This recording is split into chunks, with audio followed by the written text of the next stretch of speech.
Alright now, so, had to move this stream back a couple of times because, well, I had some company over, as you might imagine, and fortunately I wanted to go and be with them rather than stream, so as you might imagine I was a bit touching grass there. But, here we are now. So, a while back ago, I ended up watching this video by MauLer. Now, for those of you who don't know, MauLer, I really do like his channel. He has a lot of great videos on a number of different movies that I consider to be fairly good. In fact, he actually got to start, as you can see, doing video game dissections and analysis, which are pretty damn good. I consider his critique of Resident Evil 7 to be very good, even though I do enjoy the game and I do think it's good. I think its critiques are worth taking into consideration and worth taking into account in many ways. And all of his stuff is pretty good. Even his TLJ stuff, even the Unbridled Rage series, you know, all fairly well done. You know, in fact I'd go so far as to say that all the way up to around his critique of Star Wars The Force Awakens Part 2 and Part 3, these are all pretty good. I never really, as well as like his Captain Marvel on the Unbridled Meh. You know, and obviously like The Rise of Skywalker is basically like just one of the better, more like funnier breakdowns of why it is Star Wars Rise of Skywalker isn't really good. Unfortunately, for those of you wondering here why it is that he hasn't really uploaded any material, MauLer has, for whatever reason, been way too involved. Oh, I thought it would be up here. Or, nah, I guess it's over here then. MauLer has been way too involved with his second channel. In such a way where it's actually, like, getting to a point that he's got, like, what was it, I think, like 6 different analysis projects in the works, yet he hasn't released any of them. And I get the feeling that he's just releasing these videos as a snail pace, not as a means of working on them continuously, but simply as a means of, oh, I'll work on it when I have the time or when I feel like it or whatever. But right now I'm doing these super chats and these EFAP stuff, which makes pretty good money. And I want to say that for the most part, I was subscribed to his EFAP channel for a fairly long time. In fact, going back here, as you can see, even though it doesn't really show it here, I watched basically almost all of these videos for the most part. I didn't really watch like the entirety of the stream. I just watched the segments on which he responds to these videos. And I like to say about episode 75-ish is where I kind of stopped watching for no particular real reason, other than I felt like there wasn't really much I was gaining in after that. But but the thing is that I want to say, let me see, when is this exactly? Okay. So a while back ago he ended up doing like also this one here, his little mini on Avatar: The Last Airbender, and if you actually watch it, it is really, really bad. It basically like demonstrates that MauLer didn't really pay attention to the show as he was watching it. He was mostly just simply watching it just to watch and experience it, which is fine. But if you're going to have a discussion about the finer points there, and I'm trying to find out where exactly it's supposed to take place there. So, but yeah, if you're going to go over it and you're going to discuss the finer problems of what it was that sort of you had an issue with Avatar: The Last Airbender.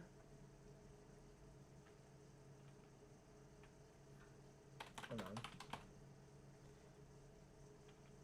Let's see here. Trying to find out where that was exactly. Or when that was, I should say. Because I'm thinking the Atlas. But anyways, my point being is that if you're going to have a problem with this stuff, then I think it's important to actually like go over the finer details of why you had an issue with a certain thing, rather than here we go. Yeah, it's actually like right after episode 75-ish there. So that's when he starts giving us really bad takes. So yeah, and I really didn't watch anything else that he was putting out there because primarily it was just also not just covering shows that wasn't my interest. Like Toy Story 4, like I don't really care about his views on Toy Story 4. It doesn't really matter to me one way or the other. Response videos I stopped watching. He's done like reactions to Batwoman. I was never really a fan of at all. Starts doing these sort of reacting to Crisis on Infinite Earths. I never really saw the CW stuff, so the sort of CW superhero stuff. So I'm not really all that interested in it. And I have to catch up with a lot of shows on that one, and I figured it's not worth the time, honestly. I have better things to do. So yeah, I just never watched him going after episode 75-ish because he seems to have been like just picking up stuff over and over and over again. But when I found out that apparently the Zack Snyder Justice League movie was coming out, and by the way, I had always heard rumors about the Zack Snyder Justice League.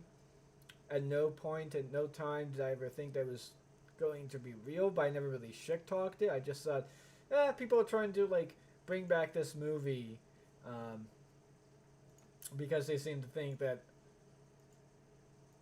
more or less like Zack Snyder was fucked over in a sense. And I thought to myself, if they bring it back, they bring it back, and that's cool and whatnot.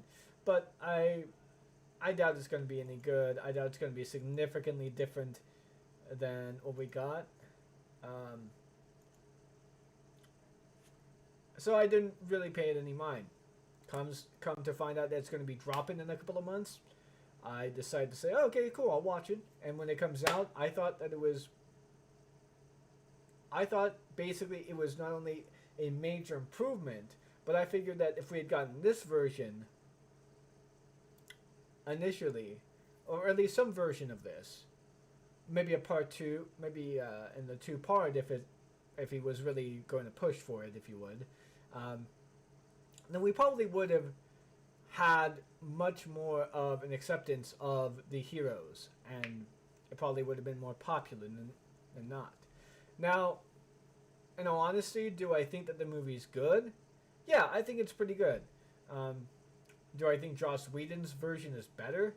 Absolutely fucking not. There are so many things wrong with that version that more or less indicates to me that Joss doesn't know anything about these characters and he doesn't understand them in any particular fashion whatsoever. Whereas Zack Snyder, on the other hand, when you watch the Justice League, as well as Man of Steel and BVS too, I know those two films get a huge, big of a rap and whatnot about how he doesn't understand those characters. But if you actually go out of your way to break the series down, trying to understand the motivations of the characters, attempting to figure out what scenes are trying to communicate what and why, you find out that, yes, Zack Snyder does understand these characters. And in fact, for those of you who think otherwise, hold on real quick, I would recommend checking out this video by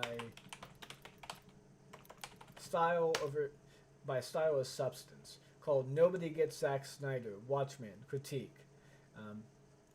It basically goes over the comic version and the movie itself and makes a determination of the various different arguments made that Zack Snyder doesn't get Watchmen, and basically shows that everything about that is more or less just bunk. Like, Zack Snyder not only understands the characters, but in some ways he understands them even better than Alan Moore does. And I know that's a tall glass to swallow for a lot of people who hate Zack Snyder, but let me be perfectly clear here. There's a common criticism that people make about how Zack Snyder doesn't get the character, and that's about Silk Spectre's like rape scene, and they say it's like filmed from the perspective of the rapist.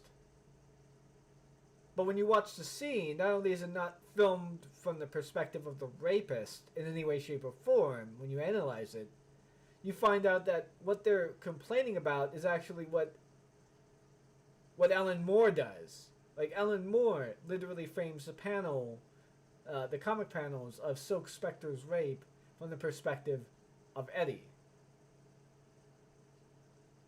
of the comedian. I'm not making this up. Go read the fucking comics. Go look at the panels. Go and compare that to how Snyder handles the scene. I honestly think people are just like over-exaggerating how bad Snyder is in a lot of ways. And I not only think that, I also know that. You can't really convince me on this because the arguments are just really so bad on that. I mean, you might be able to, but you'd have to use other arguments that other people are not making in order for that to be the case. I don't think, and considering nobody is, I don't think that's the case.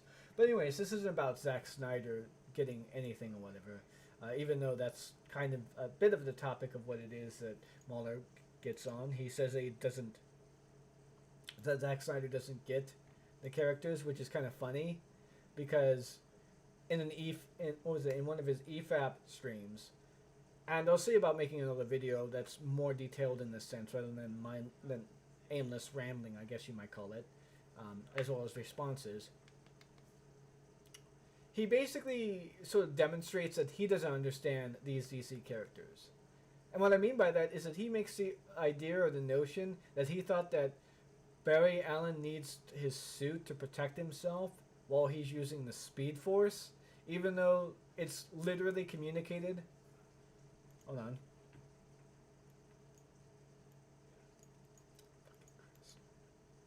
Trying to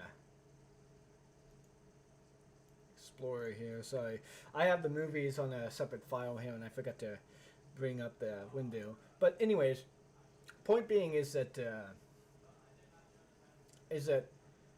in the movie itself, it's explained quite succinctly that the Speed Force creates an automatic protection bubble around him. We're going to be playing some clips here and there of Zack Snyder's little movie in response to some of the claims that, MauLer makes, because honestly, some of this shit is just really laughable. I mean, it's hard to take it seriously in some areas, but yeah. So, anyways, alright, here we go. I'm in the folder now. Alright. So, anyways, without further preamble, let's begin here.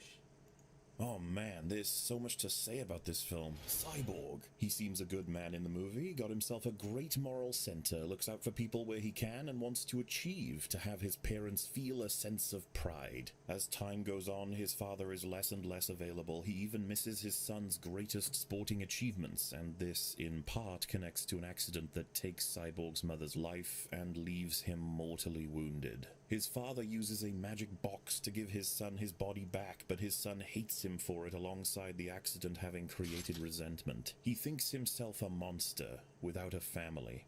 A broken man looking for a reason to live. He begins to realize his power can be used to help the entire world. The possibilities are almost overwhelming. The first step is deciding to give a woman some extra money, as she is a verifiable good person and she's down on her luck. On his path to reconnecting with his father, he is led to the Justice League, and when trying to rescue him, an understanding is achieved. Only his endeavor with the Justice League and the Mother Boxes leads to his father's death. A noble one, perishing for a good cause. Moving forward, it would be unacceptable not to do as much as he can, and even the idea of being consumed by the Unity when trying to prevent it doesn't stop his resolve. He doesn't waver, and in the climax of the film he discovers that his past life, his body, and his family are gone. But that doesn't mean he's alone, or broken. And so, with some help from the team, he defeats the incoming enemy force and finds a new lease on life.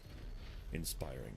Silas, his father, is quite the character as well. A man of science, quite smart and loving in his own way. His work took precedent in much of his life, but when the choices came, when the difficulties arose, he was willing to give up his life in an instant for the betterment of the world. And man, he is quite the actor. I won't let you die. The film boasts a star-studded cast, it has some great sound design and tracks throughout of a fascinating variety. The color grading, cinematography, and lighting are all cohesive for a particular vision. The aspect ratio respects the original filming preferences, and the special effects are fantastic. Sometimes. Now that I've covered all that, let's talk about the other 3 hours and 50 minutes. So, everything he says about that is, all of it is true. All of it is great stuff. However, I find it very interesting that he doesn't really go over the Flash in any particular fashion whatsoever, because there's so much to talk about with regards to that. The fact of the matter is that the Flash is, for all intents and purposes, sort of portrayed as a working Joe. He has incredible speed and ability, and he holds down a number of jobs that might be impossible to hold in a lot of ways. But for the most part, he does it primarily to pay for a degree wherein he can help prove his dad's innocence. And his father doesn't want that. He wants him to move on with his life because he believes he's literally a drag on his son's life and all that stuff. His son thinks that that's bunk and is offended by the very idea that that's the case. He loves his father so much, by and large, that he's willing to, engage in certain activities, more or less, that might be considered beneath him and his abilities. But he does it anyways, primarily because it's the only way in which he knows how to do those things. Now, funnily enough, the performance of the father is also very good and very heartwarming. It's actually sort of reminds me of all those sort of stories of people seeing people in prison who had been there wrongfully, more or less, who incidentally just have no way of getting out, and their family keeps seeing them day in and day out, but they notice that it's dragging on their life, and as a result, really, the people try to let them go, try to say that they should be let go, but they won't let them doing so. That's what that reminded me in a lot of ways, and that's a pretty heartfelt thing that more or less sort of goes all the way down to the realism level. It goes down to a level in which most people can understand, despite being a literal speed god for all intents and purposes. He is really relatable in that sense. His awkwardness, in a sense, is what also helps him, in a way. And the fact that his super heroics were later found out, both within the background of when we're introduced to the suit, as well as the fact that we see him and Cyborg sort of digging up Superman's grave. We find out that he was inspired by Superman to do his superheroics, to use his powers for good, in a sense. And this is Flash is a primary example of how it is that Superman affects the world around him in a positive way, how his death also affected the world in a positive fashion, even though it kind of put everyone into mourning, in a sense. So yeah, Superman is... Yeah. Let me think here real quick. Oh yeah, Wonder Woman. Her whole journey of what's going on there. You haven't really mentioned. Primarily because it's not really that important in terms of what's sort of going on, if you would. But her journey is literally being able to open up not only to others, but also realize that she needs to find emphasis in her roots, if you would. We see that within the ending as well, but we also see that within the small bit of conversation that her and Victor have. On how she's trying to work on being open to people, trying to be able to work with others, and, basically just generally attempting to be the person that... Hold on for a second. There we go. Sorry about that. I have to occasionally get rid of a spammer or two from time to time. Let's see, what was I mentioning?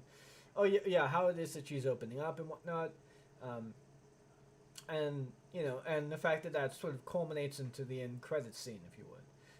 Batman in particular showcases the issues of trying to lead this team. He's literally trying to, in a way, go through a similar journey that Diana is going through, but in a different sense of becoming the leader of the team itself. You know, there's always this sort of idea or notion that the Justice League is led by Superman, but that's not necessarily the case, really, because the Justice League symbolically has Superman as their leader, but technically, Batman tends to be an on and off again coordinator for the league in such a way that makes him the de facto leader. So he's having to deal with the fact of being able to introduce himself to other superpowered beings and being open and being a little bit more open with the fact that others might know his identity if he works with them. And that's something I really did like. I wasn't really a big fan um, of Justice League depictions of Batman, where in which he's always secretive about his secret identity, in which he doesn't want to know about their identity, he doesn't want them to know about his, because it's like, wait a second, what if they're in trouble and they need to get a hold of him and they can't because he's not on duty or he's not on league duty or they're not on league duty, etc., etc., and so forth, And how would they get a hold of him? How would they get a hold of each other if they don't know each other's secret identity? How would they be able to signal for help if that's the case? I've always had that a bit of a problem for me. And in some cases, you could kind of justify it as, and in some cases with Batman, you can kind of justify it with, he's paranoid about his secret identity. But on the other hand, it's like, you're working with a team to save the world for world-ending threats. Wouldn't it be a good idea to have the League as a backup thing in case of one of those world-ending threats or one of the other League supervillains make their way to your city in Gotham? It's just weird. That was another thing I particularly liked as well.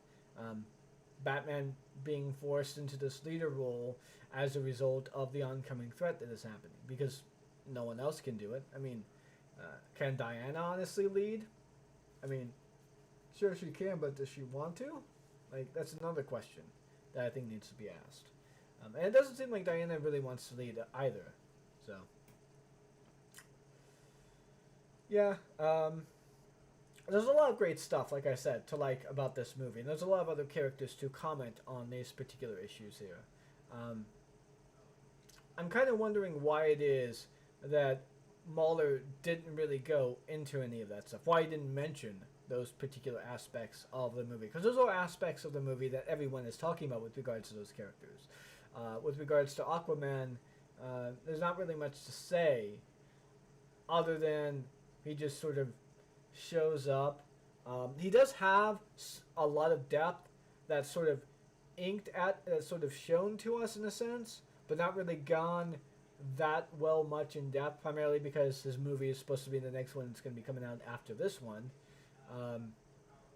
But I think it's important to understand the ways in which that's done. With Aquaman in particular, you get the sense that he is someone who's put upon by other people of something that he doesn't want. He wants to be left alone, and the only people he's willing to surround himself with are literally people that don't seek him out.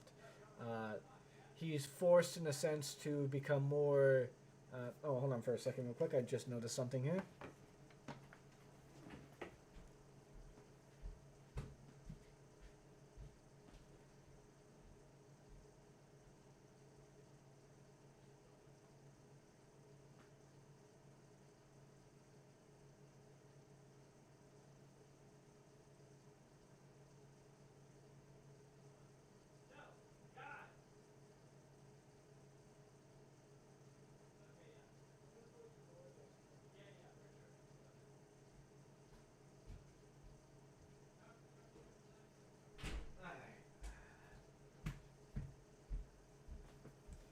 Alright, let me go ahead and go through here and do this. Sorry about that. My brother was playing a stream, and I figured it would be a good idea to just, well, you know, close his door so that way you guys don't hear his voice on my mic. Yeah. But anyways, you also get the sense that, like I said, Arthur is put upon of a particular role that he doesn't want, and he's expected to fulfill.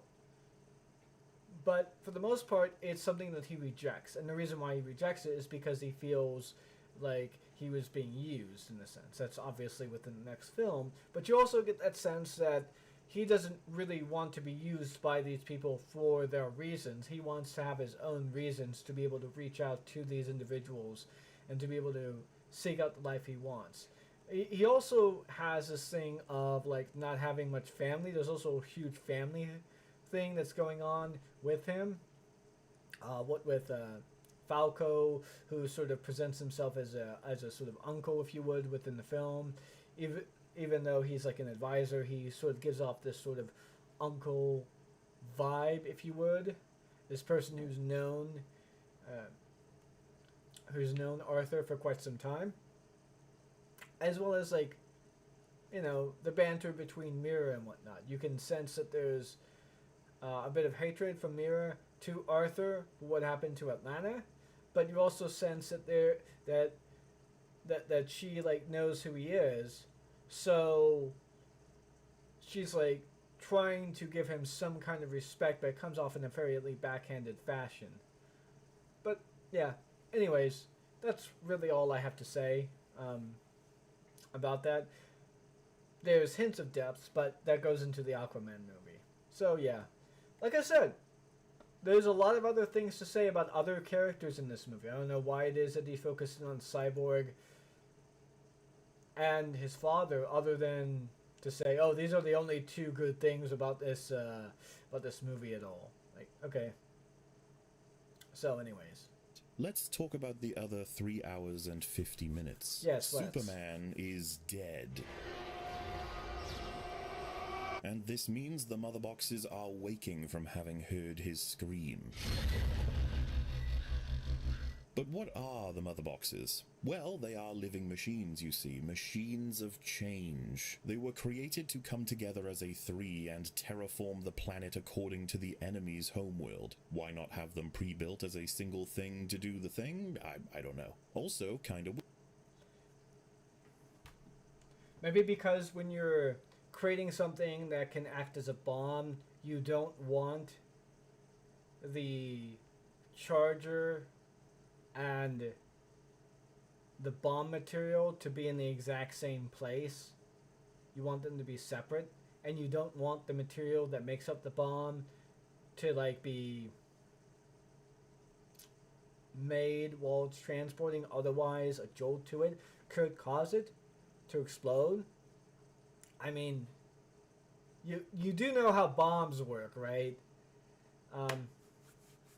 Secondly, let's hear out this description real quick here, because there's something wrong with this. Well, they are living machines, you see, machines of change. They were created to come together as a three and terraform the planet according to the enemy's homeworld. They were not created as a three to terraform the enemy's homeworld. That is factually incorrect. So incorrect that it's, like, factually wrong. And let me be perfectly honest about this real quick here, because it's important to understand this. Is that when it comes to the new gods, particularly with... Sorry, I'm trying to do this here for a second.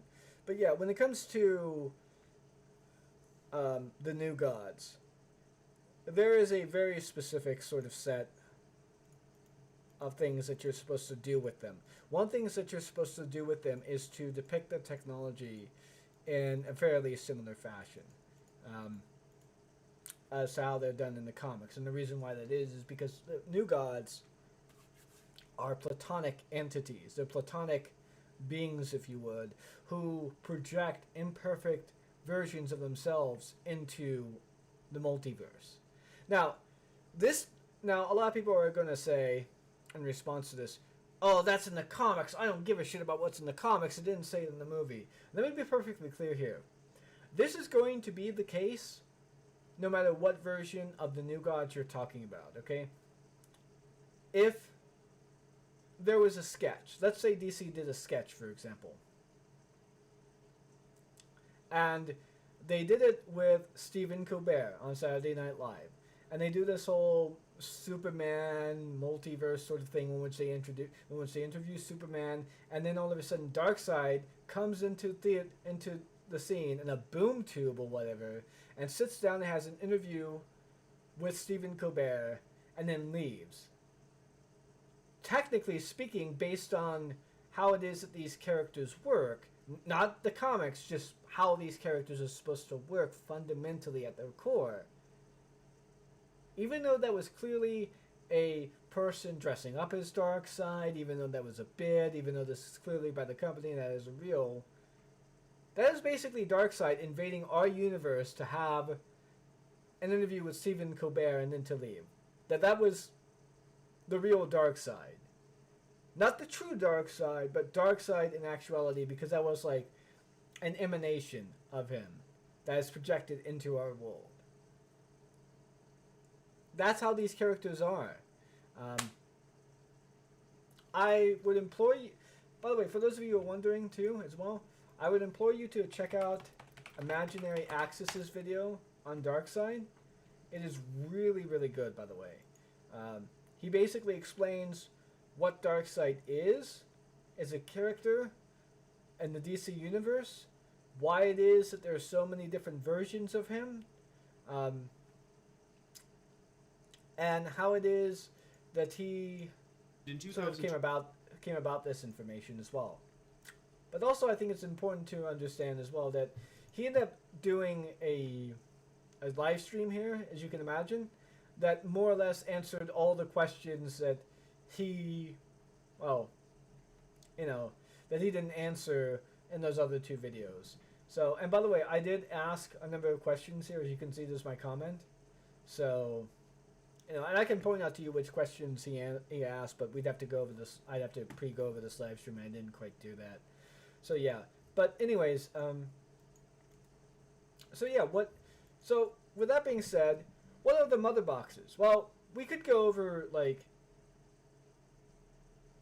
the comic versions of the mother boxes and what they do and how they're portrayed and all that stuff, and that's important. However, I don't think we even need to do that. We can just simply go to the movie here. Let's see here. The infinity of space. He called forth mystics who... Here we go. So this is how the actual movie portrays it as. This is what the movie says. So here we go. Worshipped and controlled three objects. The mother boxes. Wait. Mother boxes? Indestructible living machines. Made from a science so advanced, it looks like sorcery. To conquer, three boxes have to synchronize and join together into the unity. The unity cleanses a planet with fire, transforming it into a copy of the enemy's world. All who live become servants of Darkseid, alive but drained of life. Parademons. So yeah, as you can see here. Oh hey Yax, what's up? Glad you could join us. Gonna put the chat on screen now. Yeah. So anyways, as you can see, these were not built specifically to come together. That's a function that they have, but that's one function out of many that they have, okay? In fact, the function that they basically have is what Diana basically described it as. Computers so advanced that what they do seems like sorcery. Doesn't that sound kind of interesting? So for those of you who don't know, what I'm getting at here is quite literally that it's technology that's really advanced. It can do a number of things, but this is one of the things that they can do.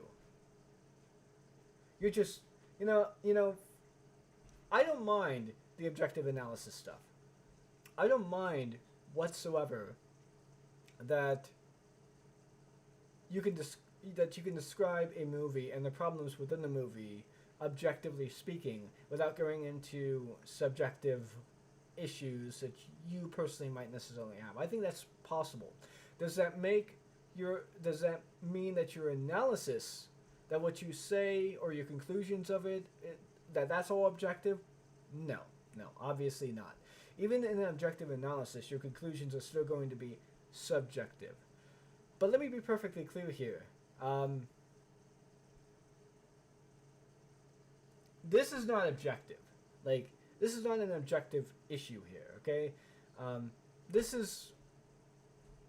You're just factually incorrect. And you're so factually incorrect that it makes me hard to take you seriously when you describe something in such a way. So yeah, let's continue. Why not have them pre-built as a single thing to do the thing? I don't know. Also, as I said, like, that's not what they're supposed to do. And also, like, if they did that, they would probably be throwing down some kind of machine or engine onto the planet to do it. Like, they wouldn't use boxes if they did a pre-built thing. Like, what the fuck? Seriously? Yeah.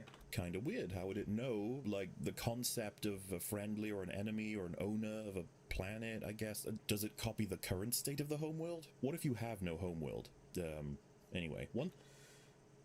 Nitpicking questions that don't really tell us anything about the quality of the movie is not objectivity. That's not how you do objectivity. You're just saying, oh, what if there's this problem? What if there's that problem? Now, what would happen then? I don't know. Ask the fucking director. I'm not the director. Go ask him. So yeah, it's kind of a weird set of stuff to bring up. And also, like, again, science so advanced it seems like sorcery. I'm pretty sure that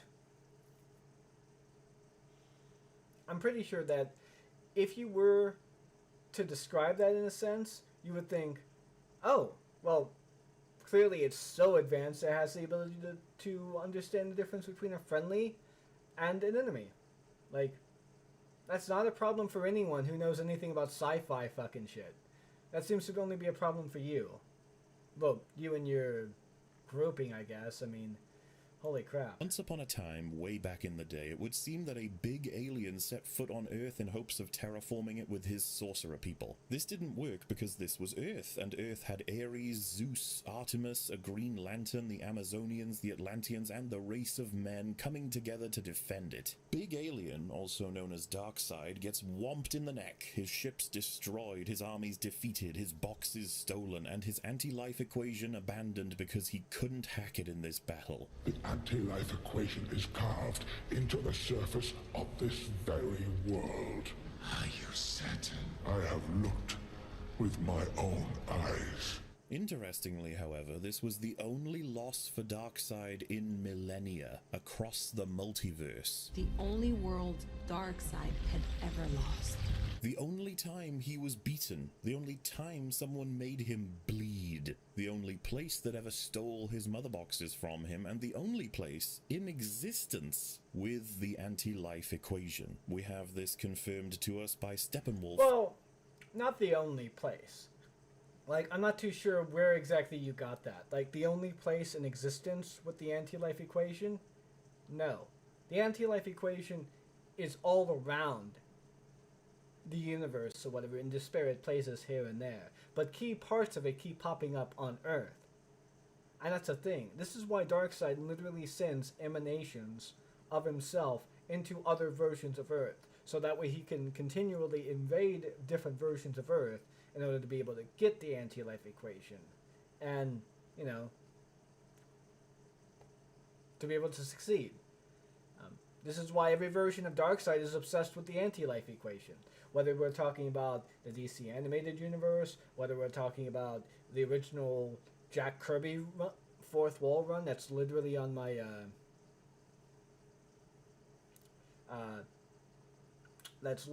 shelf. This is like the Bronze Age version of Darkseid, I guess, if you want to call it that. then you have the post-crisis version, then you have the New 52 version, then of course you have the Rebirth version. All of these versions, by the way, are still the one and the same Darkseid and a continuous continuity that hasn't been rebooted, except for New 52, mind you. New 52 was fucking weird. I don't know why they rebooted Darkseid there, but anyways,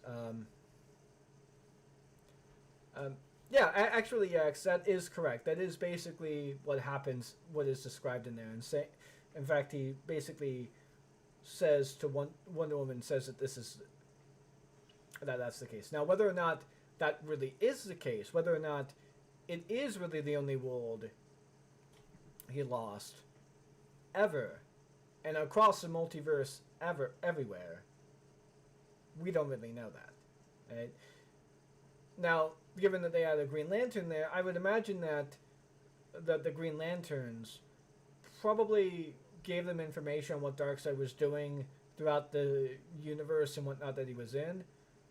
But he probably doesn't really, like, they probably don't really know about any other losses that he has in any other universe that he's been to. They just know that Darkseid is a multiversal being. So, you know, and it's possible that, like, he lost other places and other universes that we just don't really know anything about. That does happen with Darkseid. So, yeah.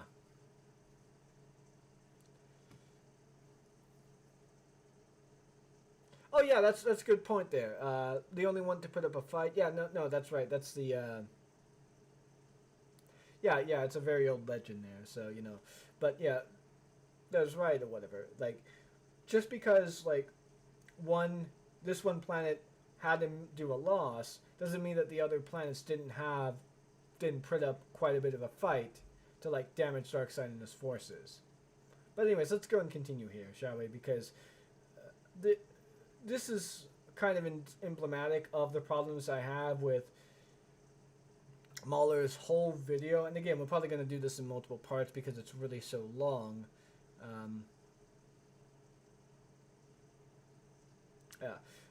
That's because it's really so long, but the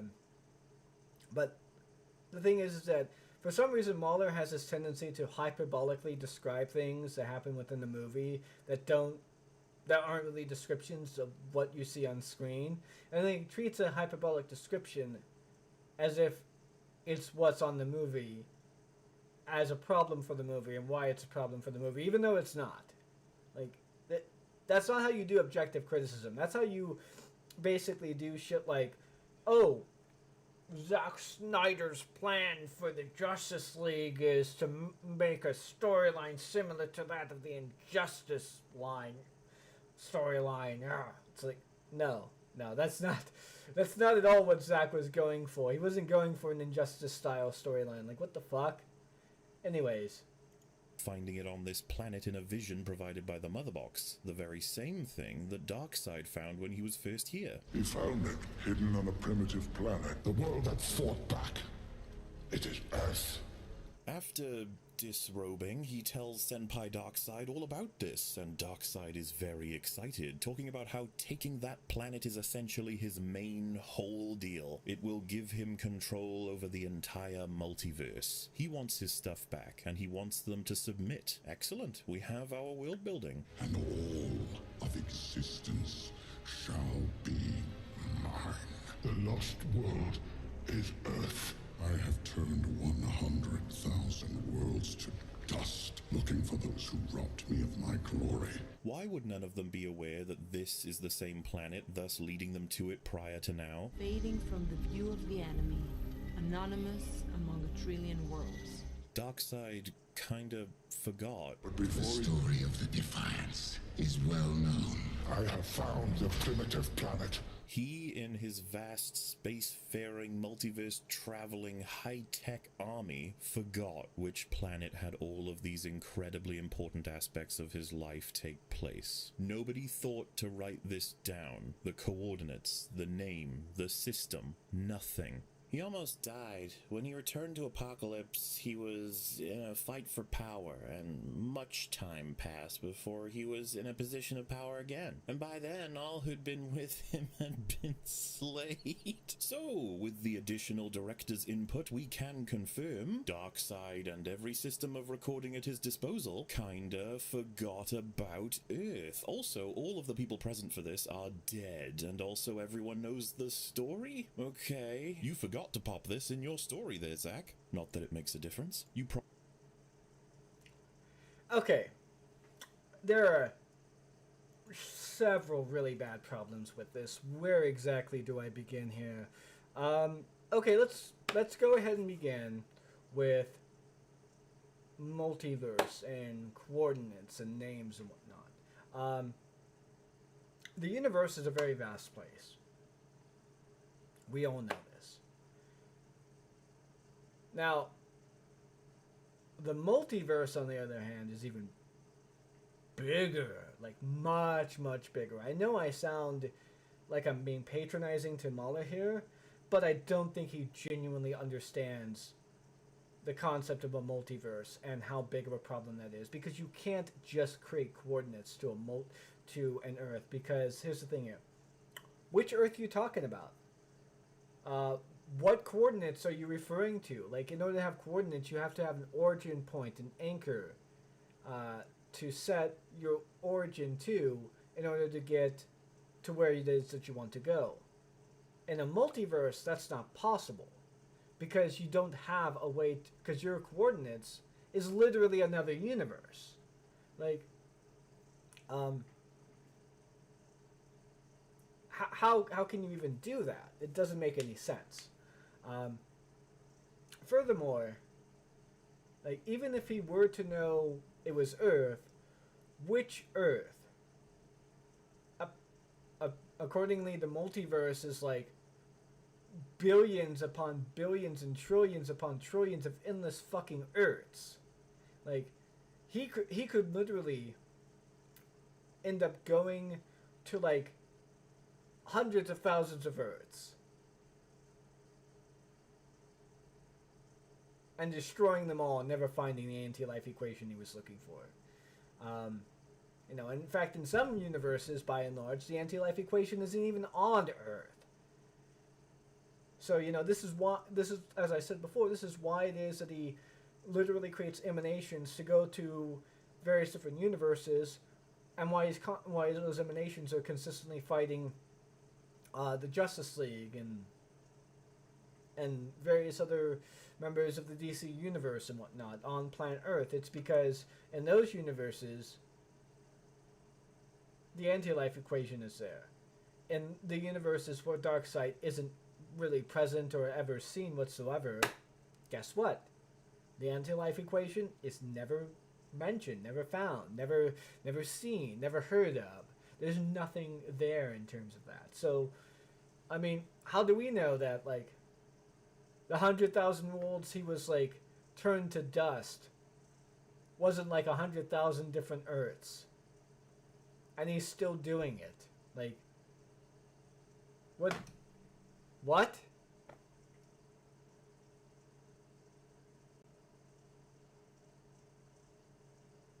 Oh, yeah, and I was just about to bring that up, too. But also, if we were to ignore all of that, answering a question of what happened, of why it was that he wasn't, why it was that Darkseid didn't return earlier, and why it was that this multi-faceted, like, technologically advanced multiversal travel empire wasn't able to find it, was because probably the Navigator was fucking killed. And answering that question outside of the movie is perfectly reasonable if you don't have the time or the effort or the resources to be able to put that in your movie. And this, by the way, I got to go ahead and also bring up a little bit of a fact here. Zack Snyder didn't forget to put this in the movie because he didn't have the resources to do so. He only got $75 million. Which, by the way, we should be asking the real question now. Why the fuck did it take $75 million to finish a movie in post-production, adding VFX and editing? What was it? And like 10 minutes of reshoots. With pay cuts to himself, Jared Leto, and Affleck. Ben Affleck. It's not that he forgot. It's that he didn't have the fucking resources to put it in the movie. Jesus fucking Christ, seriously. If you're going to a level of criticism, at least make sure that that criticism is viable as a part of what we understand of what the production was like, you know? Probably didn't have the time. If you did, you could have had Zeus create some kind of invisibility field for the entire planet, one that he similarly created for Themyscira. Maybe it weakened him, allowing Ares to take his shot. Something that even affects the systems that attempt to lock onto Earth's coordinates, jumbling the information. It helps explain it to some degree, while bolstering Wonder Woman 84, because that film needs it, while showing you actually care about other people's movies in this franchise. I wonder if there's proof of the opposite. You know, Darkseid's fervor when I'm sorry, but like I just explained why he didn't do that. Why are you acting like he had the creative freedom to be able to do that? Like I said, it wasn't just that he didn't have the time. He just literally did not have the financial resources to be able to make those kinds of changes. Like it's just baffling to me, this kind of criticism. Know something about the fucking production process if you're going to criticize the production process. I mean, if you're going to criticize the movie for the story and link that to the production process of what should have gone on behind the scenes to make this or that, know something about that process. I know something about that process at the very least. To some degree. Not fully, mind you. I have a layman's understanding of that process. But at least I understand that fucking process. But like, I'm not going on saying that, oh, Zack Snyder should have changed this scene into that scene. Well, he didn't have the fucking financial resources, so stop making it as a criticism of him, alright? Just stop. That's not a criticism of the movie. That's just not. Alright? And, you know, I think I'm going to take MauLer's sort of objective analysis lens and throw it right back at him to show how wrong he is. talking about this planet actually. And another question: why would he need to bolster 1984, Wonder Woman 1984, when Patty Jenkins literally created several rules that did not exist in Wonder Woman prior? Like, why? Like, she clearly didn't respect his contribution to the first film that he did, when which he had it so that way Wonder Woman is capable of killing people whenever the context demands that she do so, wherein it's probably going to be unavoidable. You know, like the Germans on the beach, for example. The Germans on the beach are killed by Wonder Woman in a lot of ways, and it's like, you don't complain about that. She goes around killing a lot of people in the German occupied town, wherein there are slaves, in order to be able to free the slaves, and nobody complains about that. But Wonder Woman doesn't need to kill in 1984. That's great continuity. That's incredible. Like, Patty Jenkins certainly understands the character. No, I'm sorry, but that's just bunk. And for those of you who don't know, here in the background of my shelf, I have a shit ton of Wonder Woman comics over there. Like, all in continuity, for the most part. All iterations, mostly just iterations of her modern self. I also have Gail Simone's Wonder Woman sitting there too. So it's like, the version that Zack Snyder was going with, and originally Patty Jenkins was going with, was the modern iteration of Wonder Woman. You know, the one who has no problem, like, wanting to just end the life of Xerxes, you know? Or someone who kills Maxwell Lord, or someone who is, like, going to snap the neck of Maxwell Lord. Now, I've gotten to this part, and there's going to be some people who are probably going to go ahead and ask, okay, why are you going into the comics? Nobody cares. Only the movie should matter or whatever. Like, I don't care about the comics at all. First of all, the idea that you shouldn't reference the source material at all in any way, shape, or form when interpreting movies that are meant to act as adaptations, and that these movies are supposed to stand all on their own, doesn't make any sense to me at all when we're talking about when we're talking about films that are meant to be adaptations.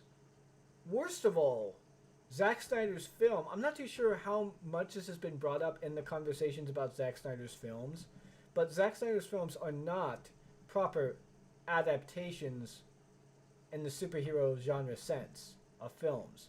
They are comic book movies. And when I mean comic book movies, I'm of course talking about alright, sorry about that. I'm talking about comic book movies that, like, okay, Zack Snyder makes a movie like Man of Steel. If you were to take Man of Steel and to translate it into a comic, scene by scene, shot for shot, line for line, beat for beat, that kind of stuff, you wouldn't... The only quality you would be missing would be the music. And that's it. You would not miss any of the quality whatsoever. It's the same thing with the first two Christopher Reeves movies of Superman. Those feel more like the comic iteration of the Silver Age version of that character. Michael Keaton's Batman is much more like the Bronze Age sort of 90s gritty realistic sort of Batman that's featured in The Dark Knight Returns and Batman Year One. And you know this because of the comic book that came out featuring Michael Keaton's Batman, showcasing that they translated the comics pretty damn well in such a way that it's kind of like you're watching the movie a bit. And I say a bit because there are some changes here and there that were made unnecessarily in my personal opinion. But anyways, the point being is that we don't have to take movies that are adaptations of other material on their own basis, completely divorced from the source material whatsoever, because the source material matters in a lot of ways. I mean, for fuck's sake, let me go ahead and give a primary example of what it is that I'm talking about here. Hold on. Zack Snyder, John Byrne. So yeah, you remember this particular scene of Superman here? This one. Yeah, you want to know where this actually comes from? It comes from, as you might imagine, this. Man of Steel, John Byrne. Like, this is where this image comes from. And when Superman is mobbed like this, he's mobbed by a bunch of journalists, by the way. These are people trying to get a first scoop on Superman in such a way that, quite literally, ends up making him, like, extremely, not just uncomfortable, but also very much hurt. And the reason why is because they're asking for, like, his first scoop, because these are reporters that will get rich off of him if they do so, because they'll get exclusive deals and so on and so forth. This was a thing when the comics were being released, because the idea, of course, was that, hey, superheroes are just rising into the world or whatever. There's a lot of money to be made off of this stuff. The same thing was done even with Wonder Woman, with her sort of marketing agent. Yeah, Wonder Woman had a marketing agent when she first came to man's world in the comics. That was a thing. So, you know, and he thought to himself that they weren't interested in the fact that, oh, the people were safe, you know, what's his name, you know, what is his intent? You know, he expected them to ask all kinds of questions about him that were more akin to his intent and what he wants and all that stuff. Instead, they were more interested in getting the scoop of making a shit ton of money off of him. So, you know. I disagree with that Holy Knight Vader. I don't think it's just Zack Snyder's Justice League is a mess whatsoever. I think it's pretty clean, all things considered. Now, if you cut it up and you present it to the theatrical version, I'm not too sure how well it would fare, but, you know, I guess agree to disagree. But anyways, the point being is that Zack Snyder was trying to capture that sort of feeling with this little scene here. You know, how he looks kind of uncomfortable, he's looking up, sort of say, he's like wondering if he should just leave at that moment, and people are just praising him like he's a god of some kind. It's a similar imagery, it evokes a certain type of feeling, it's played off in a very similar manner. Now, does it work just like the comics? No. But it doesn't have to. It only has to work with the movie the way in which it does. And the way in which it works with the movie is to literally set off a series of montages of Superman saving people and saving others and whatnot. You know, going through all the effort to become the superhero that he's supposed to be. So yeah, nobody ever makes the argument that the Harry Potter film should be viewed on their own. No one makes the argument that the Lord of the Rings movie should be viewed on their own, separate from the books. Nobody says that Watchmen should be viewed on its own without knowledge of the books whatsoever. In fact, most people who watch Watchmen, even though I disagree with them, they say that it doesn't live up to the book and it has a problem with being able to portray the characters in a way that's endemic to the source material. You will literally make this argument later on in your series, like much later. I can't remember exactly when that is, but you will actually say that you care about these characters, meaning that you care about the source material, meaning, of course, that you view these movies in conjunction with the source material therein. All right, don't. If there's ever a response to this stuff, which I seriously doubt there is going to be, but if there ever is a response to this whatsoever by MauLer, don't lie to me and say you don't give a shit about the source material of adaptation movies. You do. You clearly give a shit. We all give a shit about that kind of source material, because that's how that stuff's marketed as. Now, there's one more thing I'll mention before we continue here on in the movie. I want to make it very clear here that there are a lot of people who say that the reason why they don't care about the source material is because they don't have the time to go through hundreds and hundreds and hundreds of issues of comics and volumes and do a shit ton of reading and research. That's not something that the movie goers should be able to do. And I get that. That is a valid criticism if we were living in the 1990s, alright? This is the year 2022, 2021 when this released, but still 1 year away, alright? And right now we have something called the internet. And for those of you who don't know, in the internet we have a thing with,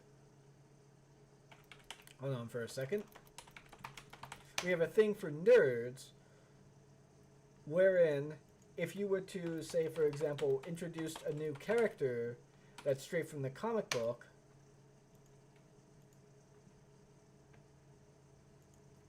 straight from the comic books, and you don't really, explain too much about the character, you're just sort of introducing him, if you would, for a future film, guess what? You will have an entire industry of videos dedicated to explaining that character from the perspective of the comic to people who watched the movie.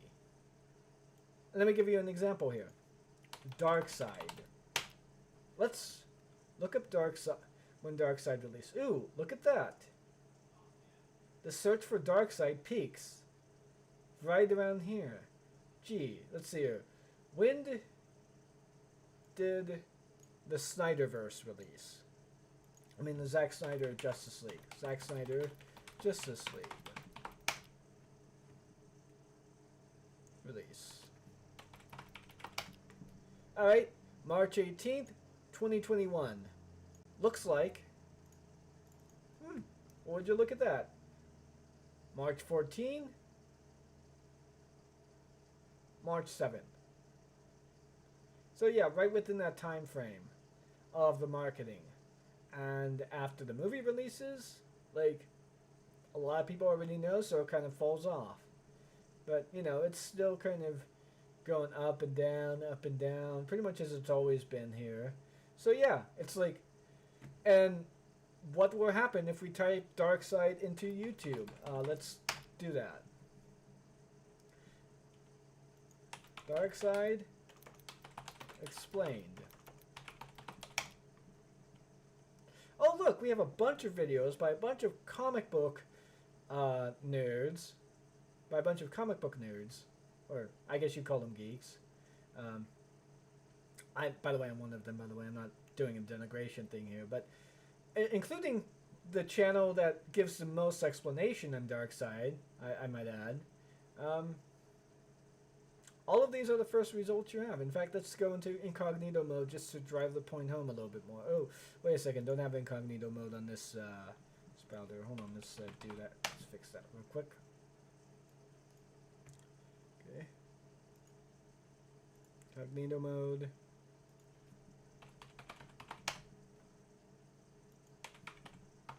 Darkseid. Explained. Pretty much the same results. I mean, you know, there's this video, which I don't think actually showed up in the search results. No, it actually did. It did. So, yeah. So, yeah.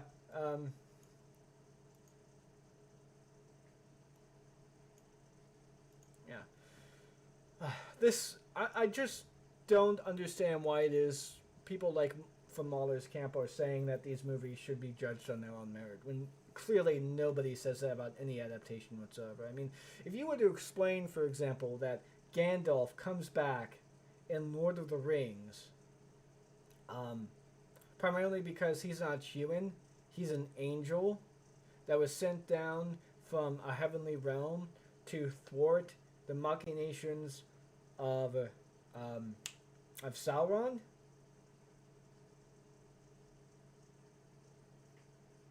Everyone would accept that. Nobody would say, "Oh, well, it should have been in a movie." Ah. No, nobody says that, right? Now, I don't know if you'll say that, or if you'll even care about this point.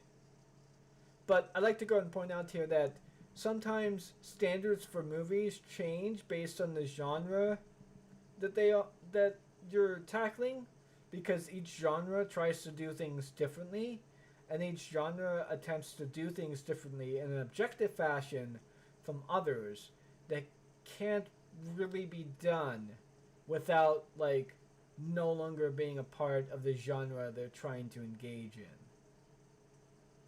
Do you understand what I'm saying here? Like, your objective standard can be done to a large degree across the board, but not all objective standards are going to be the same. Alright? This is the sort of issue with your objective analysis, is that you use the same lens you use for Star Wars as you use for these. That's not how you're supposed to do it, or whatever.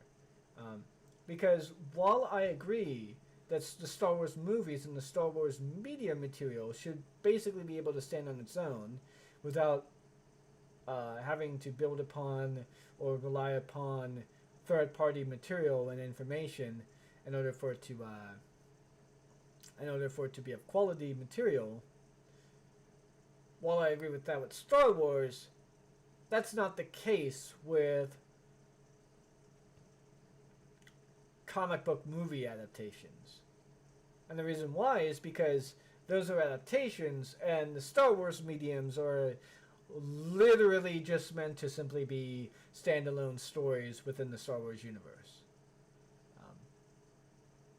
So yeah, I mean, you can tell entire arcs of stories with a single character, multiple arcs in fact. You can do that with Naomi Sunrider, And you can do that with multiple different characters as well, sort of converging together and meeting with one another and having the stories be intertwined with one another. And you can do that in a sense by saying that, oh, in order to get the full story of Nameless Sunrider, you have to read, you have to also read the story of Exo Kun and his brother and so on and so forth. But most of that stuff is contained within the same issue of stories that are sort of there. So meaning that it's going to be building up. Meaning that you don't have to hunt down, oh, the stories of Exo Kun, the stories of fucking Uliqual Drama, the stories of Naomi Sunrider. No, all of those are told within Tales of the Jedi. All of those, and they all converge together.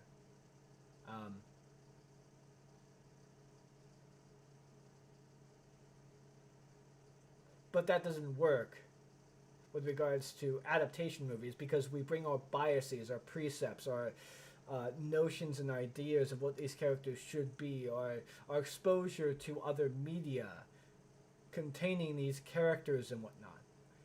That is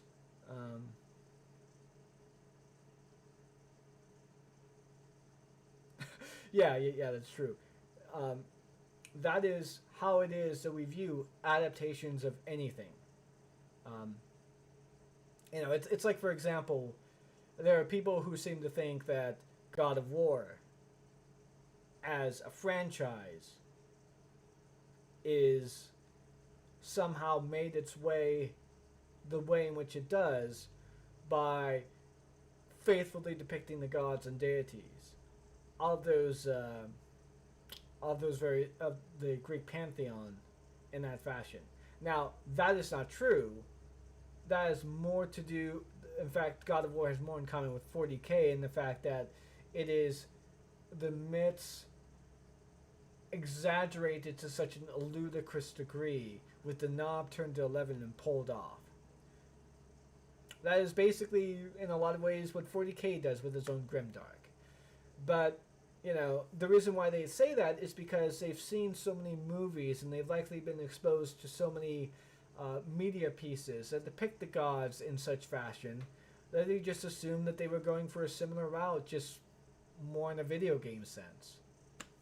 So yeah, I only wanted to mention that because it's an important part of how things sort of go. And hey, Yox, why'd you retract your message, man? That was a pretty good one. I didn't mind that at all. It's like, you know, I agreed with it. Anyways, let's continue here. Proof of the opposite. You know, Darkseid's fervor when talking about this planet actually has me wondering. Anti-life is found, Assad, and we will stop at nothing to possess it. Why doesn't he teleport in there with his army? Steppenwolf can use it all the time, whenever he wants. Surely Darkseid can too. And he wants this place more than anything. They are literal seconds from completing their plan right here. And he can walk right in there with his Parademon army, with his Omega Beams, with Desad, with... This is funny. Because... And not for the reasons you think. It's not because... MauLer doesn't know with his who... Omega Beams, with Desad, with... Yeah, it's not that he doesn't know who Granny Goodness is. That's funny. It's the fact that he proclaims that he is a fan of this universe, of these characters, and of these individuals. And he uses some clips later on to... proclaim that he does, which are from the DC animated series, from the Justice League DC animated universe, if you would. And yet, he doesn't know who Granny Goodness is. I mean, how could you be fans? How the fuck are you a fan of the DC animated universe, of the Superman animated series, of the Batman animated series, of the Justice League animated series and whatnot? How could you say that you're a fan of that stuff and yet not know who the fuck Granny Goodness is? I mean, she is a character that whenever she shows up, she steals the scene. I haven't watched the Justice League Unlimited, by the way, in over a decade at this point.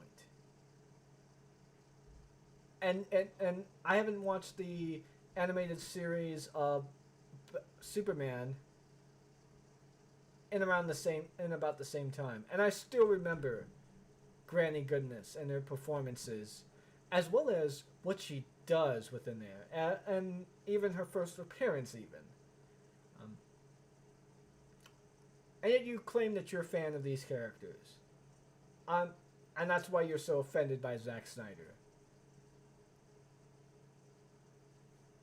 I'm sorry, but press X to doubt. So, yeah. But to answer the more important question of why he just doesn't go through the portal there,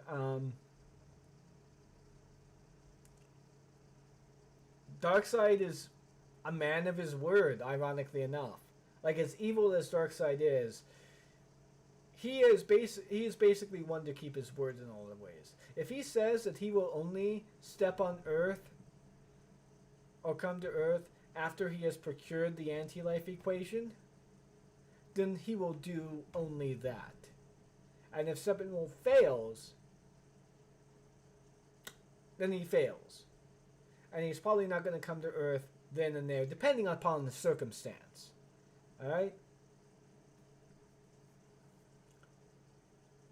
I like to think that's in keeping with this character. Given how, well, you know, how he is in the Superman animated series. I mean, he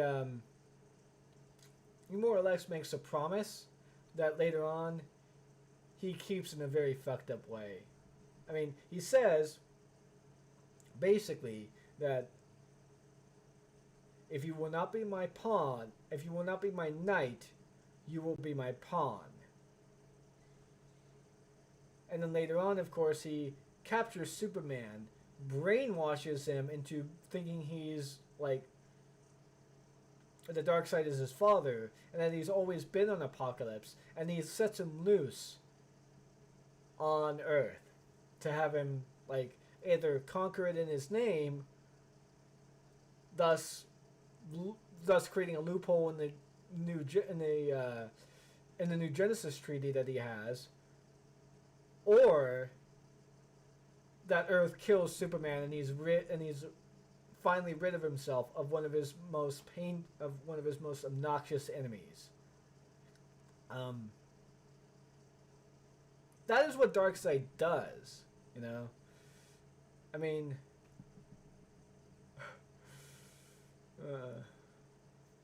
so yeah. And it's funny too, because you had Shadiversity on your stream at one point in time, and he was ranting and raving about how they ruined Darkseid. If this is an example of how Darkseid has been ruined, then I'm not entirely too sure. And by the way, the example that was given by Shadiversity of Darkseid being ruined is the fact that he was beaten back in a combination of attacks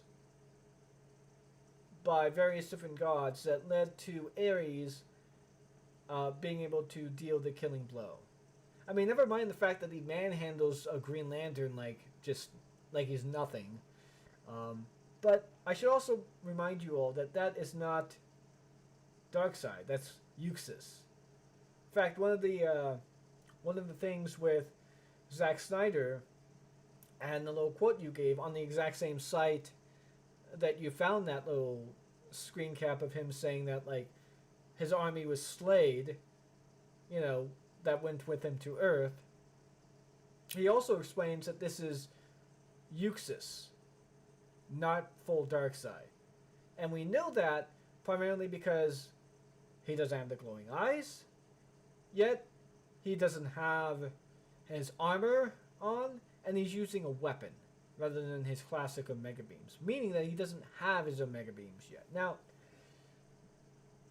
if we were to go through the comics here, we would find out why that is. But we don't really need to, by and large. We can assume that he was Euxis then, and when he went back to his planet to recover, and the war broke out, in order to end the war, he obtained the Omega effect, which gives him his Omega beams, which allowed him to put an end to the war. You know?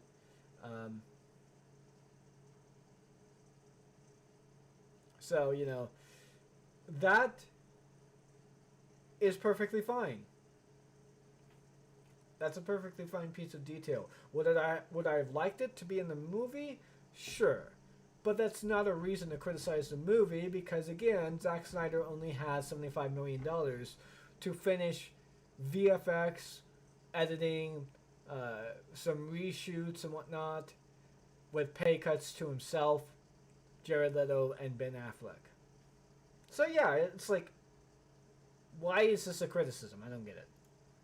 And fuck up the entire place. You'd think he'd invade the moment he found out. When this world is scorched, I will come for my great prize, and all of existence shall be mine. Okay. The thing that lets you control all life and you're not going to try and grab it. Seems a little out of character for the sake of the plot line, but what do I know? What?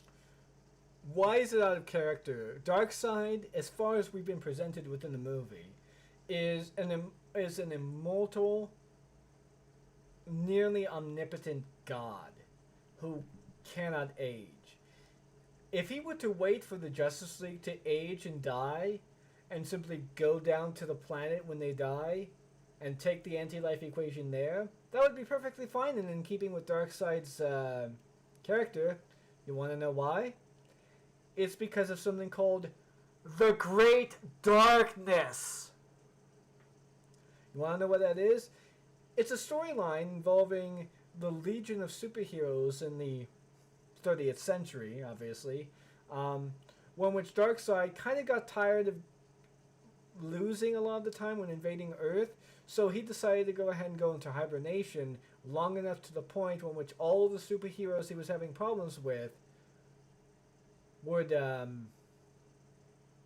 be dead. So Darkseid literally took a nap, and when he woke up, all of his enemies were dead. And he decided to take this time to rejuvenate his power back to in which he was, so he could enact his plan of universal domination and search for the anti-life equation again by invading Earth. It is really, really, really a great story. In fact, I would recommend checking out Link Carr's video on that. But no, this is perfectly in keeping with Darkseid's character. Like, Darkseid literally took a fucking nap to wait for all of his enemies to die, and then he came to the universe in order to, like, get the anti-life equation and do universal conquest and stuff like that. Like, I'm sorry, but no, this is like,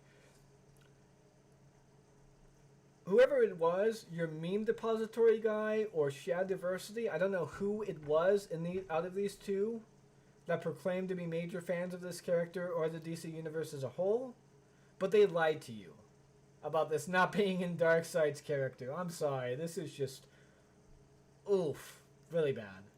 What's a bit weirder is that if the boxes brought these lads in, then why did they wait so long? The opening goofy-ass visual tells us that Superman's screams make the mother boxes call to Steppenwolf because Superman is dead. They seem to have a desire of their own, to announce that Earth is ready for the taking when Clark is dead. So why not make that announcement before he was even born, before he even got to Earth? He arrived like 35 years ago. You box things had a huge stretch of millennia to simply call in reinforcements. Not to mention that Clark screamed aplenty in his movies. Is there a different tone for a death scream? What if he died by decapitation? No death scream and thus no waking up? What if his scream didn't travel the distance? He was kryptonite adjacent after all. His power isn't at its highest. And why doesn't someone like Zod yelling not have a similar effect? Are the boxes really only going to wake up when they hear what they understand to be Earth's mightiest hero screaming as he dies? Which... Okay. Couple of problems with this. In fact, quite a few, I might add. So let's go and begin with the idea that there's a difference between a death scream or a regular scream. Yes, there is. There actually very much is, in fact. Yeah, I don't know why that's a... Like, you know, he previously failed to, like, take the mother boxes? Why would he want to go to a place that he previously failed at when he's not exactly aware of the type of threats that are there? I mean, I would imagine he was using Steppenwolf as like a prodding stick to like say, okay, what kind of threats are there? What kind of threats are there? How much of my army do I have to actually bring here? I'm pretty sure that's what's going on there. But anyways, as far as the let's see here real quick.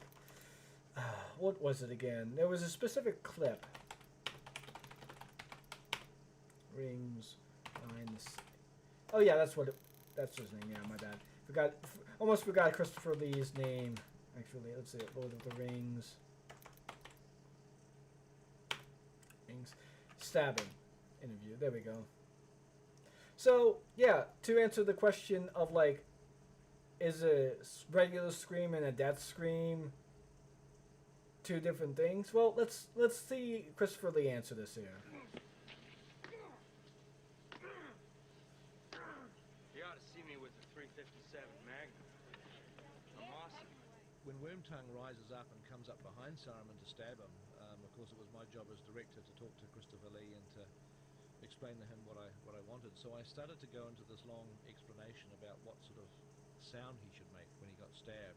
I seem to recall that I did say to Peter, have you any idea what kind of noise happens when somebody's stabbed in the back? And I said, well, because I do. Oh, yeah. It's not, I like that. It's because the breath's driven out of your body. He proceeded to sort of talk about some very clandestine part of World War II.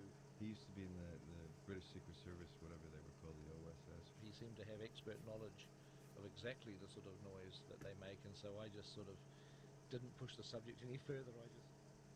So yeah, there are different sounds you make when you like are punctured, and you scream versus like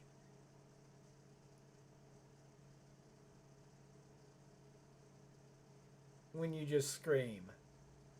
Like, what?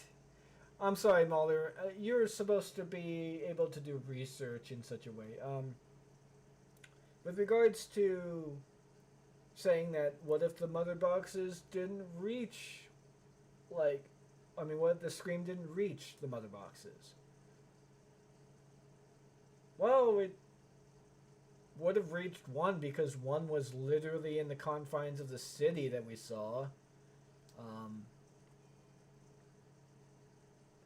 Why is this an issue? Like, even if the scream didn't go all around the fucking world, it would have woken up at least one mother box, and that mother box likely would have communicated with the other mother boxes as well. But we also have an explanation for why they didn't do it millennia earlier. It's because they weren't awake during that time.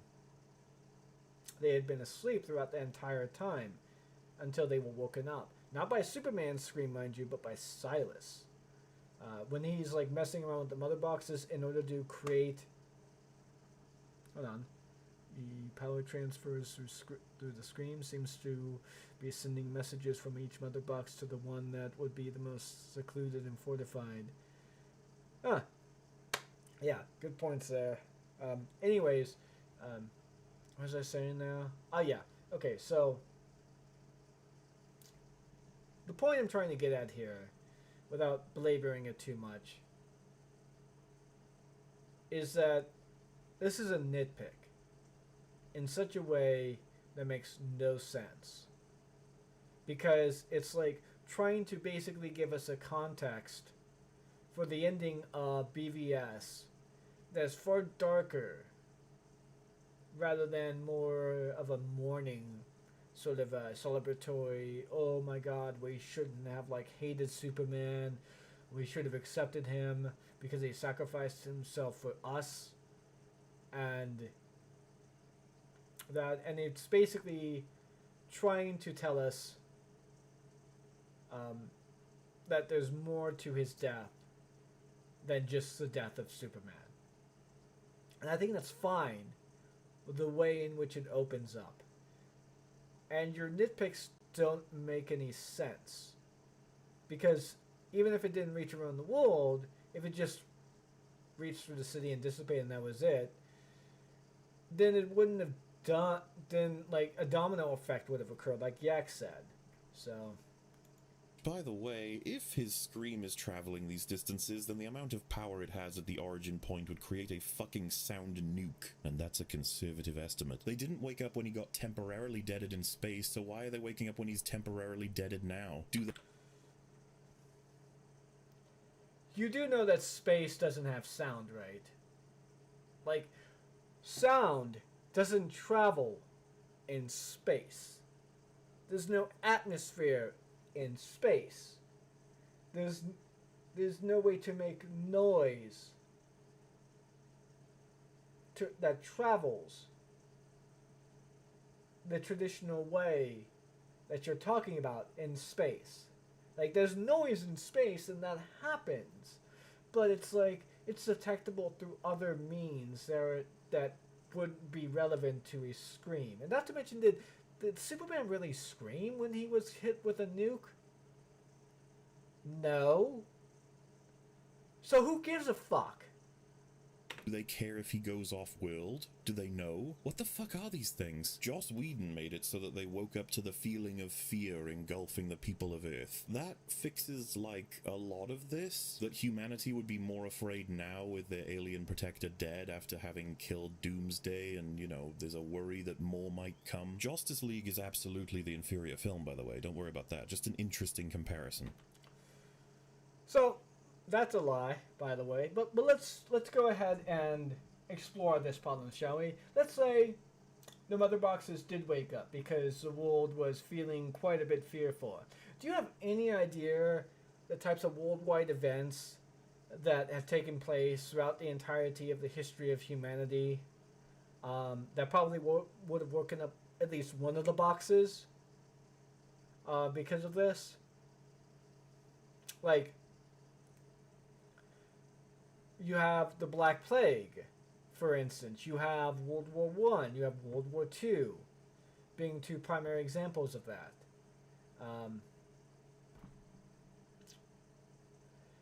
You have at least three different events, two of which are pretty close together in history, one in which the world was gripped in a fear and state of panic. Hell, you have the entirety of the Cold War, the height of the fucking Cold War. Why didn't they wake up then? If this fixes the problem, then why didn't they wake up during the Cold War, for fuck's sake? You know? Yeah, it's like, what a fucking point. What a weird fucking point. Like, what the fuck? Yeah, this is what I'm talking about. This is why... And we're only 9 minutes in. We're only 9 minutes and 6 seconds in. We've got a full 2 hours and 18 minutes to go through. Well, 2 hours and, like, 9 minutes to go through now. But, yeah, it's, like, what the... like, no, that doesn't fix it. It actually makes it worse.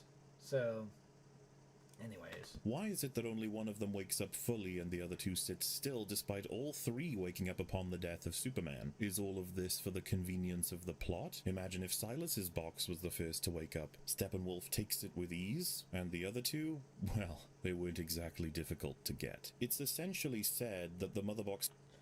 Well, let's see here. The mother boxes... In fact, does the movie actually have an explanation for this? Let's see. I'm pretty sure it does. Let's look for that, shall we? For a second. Give me a moment here.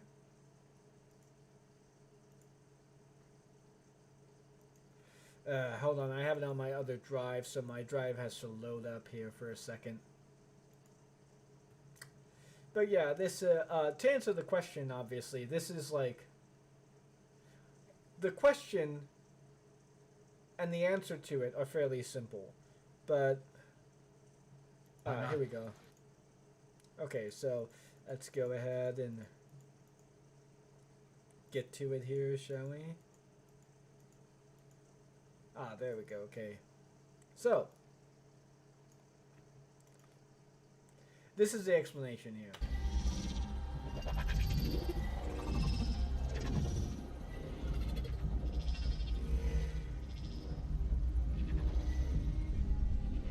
The defenders of Earth made a vow. Men, Atlanteans, and Amazons. Each would enshrine and guard one of the 3 sleeping mother boxes according to the rites and rituals of their culture.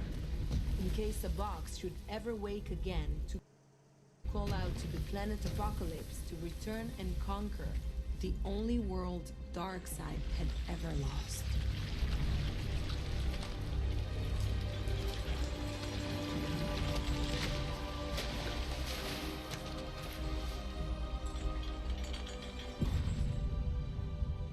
So yeah, as you can see here, quite obviously, they are doing magic sort of rituals in order to make sure that even if these things were to wake the fuck up, that they wouldn't be able to communicate to Darkseid whatsoever.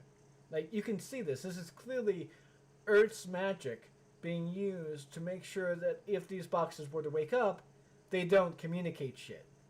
Alright? This is like, you can watch the fucking movie. I'm watching the movie. I'm seeing what's being said. I'm hearing what's being heard. It's like, so you're just wrong. That's like, did you watch the movie, MauLer? Did you pay attention to the movie? Were you too busy jotting down your points to pay attention to the movie? I gotta wonder about that.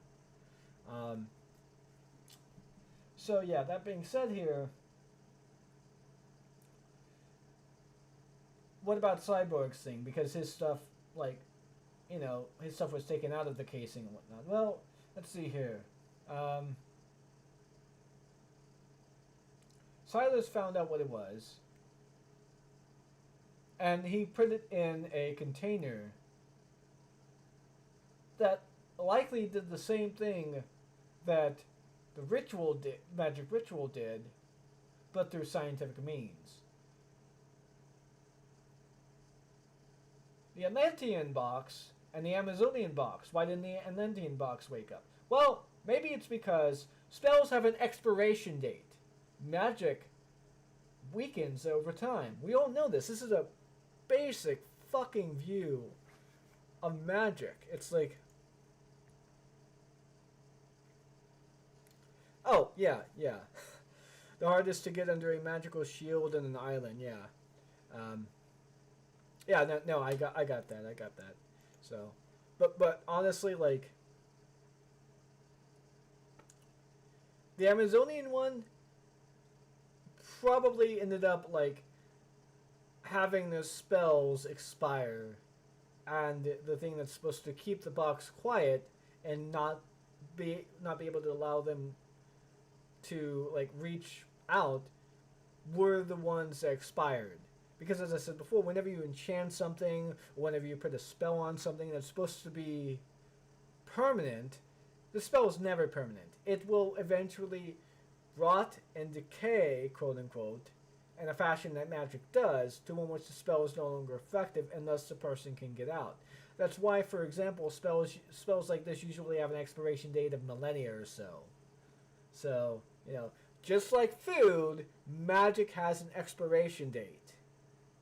Okay? Do you get it? Unless the magic is, like, tied to the fucking person alive who casts the spell, unless the magic will only pass when the person dies, and it's that kind of shit, then the magic is going to dissipate at some point in time. So, you know.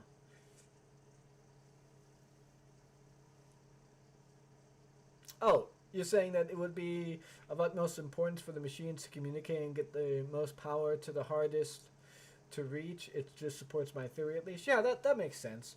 My view, of course, is that, well, the Amazonian spells that they used to, like, contain the box clearly, like, expired. They were the ones who expired, while the Atlanteans didn't, and while the humans contained it into a sort of technologically advanced other box or whatever that basically achieved the same means but through science.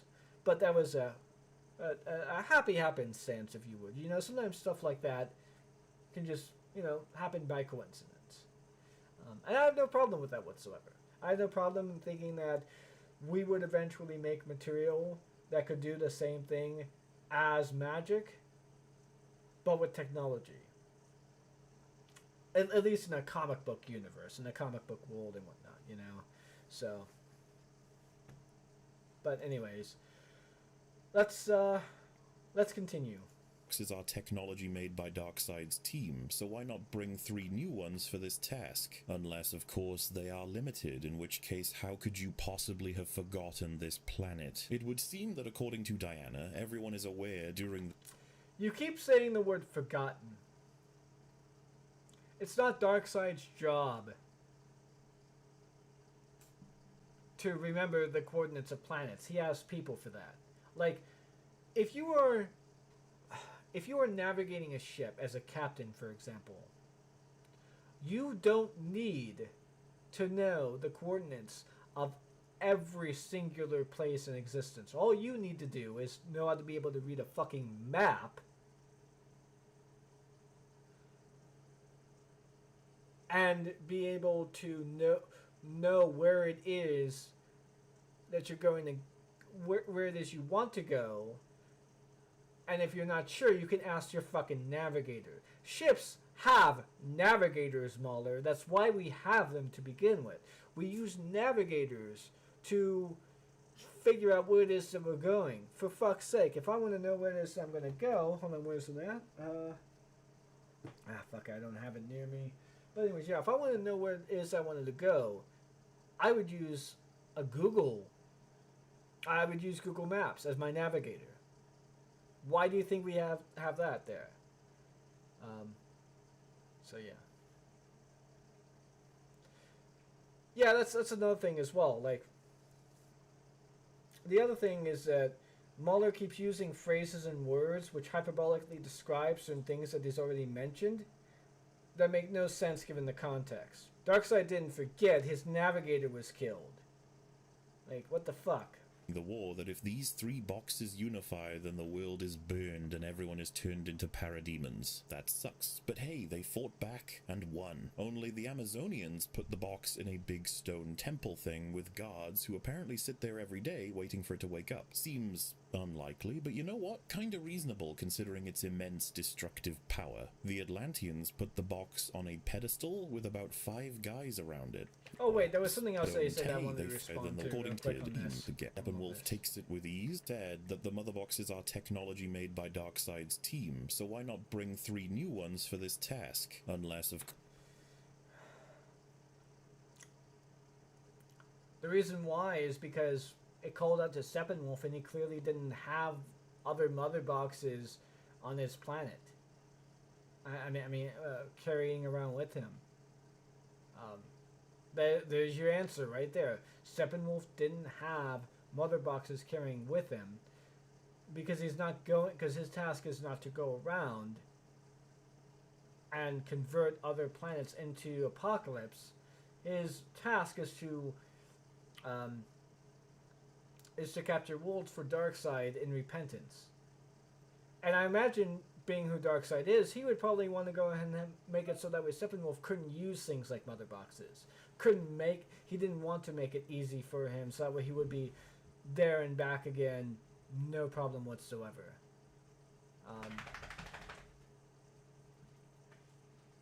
That's just like, I don't know why this is a point, but okay. But hey, they fought back and won. Only the Amazonians put the box. Seems unlikely, but you know what? Kinda reasonable considering its immense destruction. Oh yeah, that's another thing as well. They weren't really created by Darkseid. They were never said to have been created by Darkseid. In fact, the movie itself makes a very poignant point. That's another thing that I should mention too as well. Like, there's just so much wrong with what MauLer does. And again, like I said, we're only 9 minutes fucking in here. Hold on, let me go ahead and find the description again here. I know I'm having to play this clip over and over again. I should probably go ahead and prepare some of this stuff in the next stream and whatnot. But yeah, let's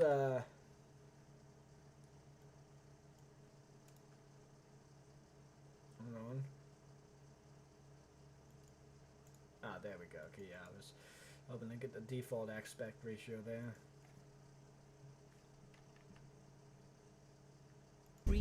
There we go. As Darkseid waged war on Earth, he found a secret there. A power hidden in the infinity. Oh wait, that's like... Okay. Found the Six who worshipped and controlled. There we go. As Darkseid waged war Yeah, my on bad. Earth, he found a secret there. A power hidden in the infinity of space. He called forth mystics who worshipped and controlled three objects. The Mother Boxes. Wait. So, worshipped and controlled, not create.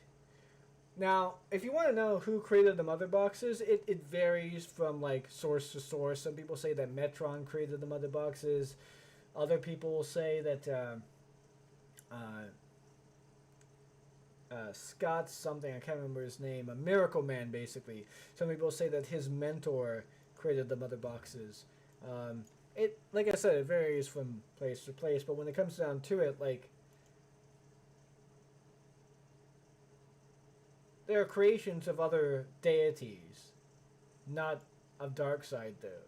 In fact, it's primarily suggested that the Mother Boxes are the creation of new Genesis gods.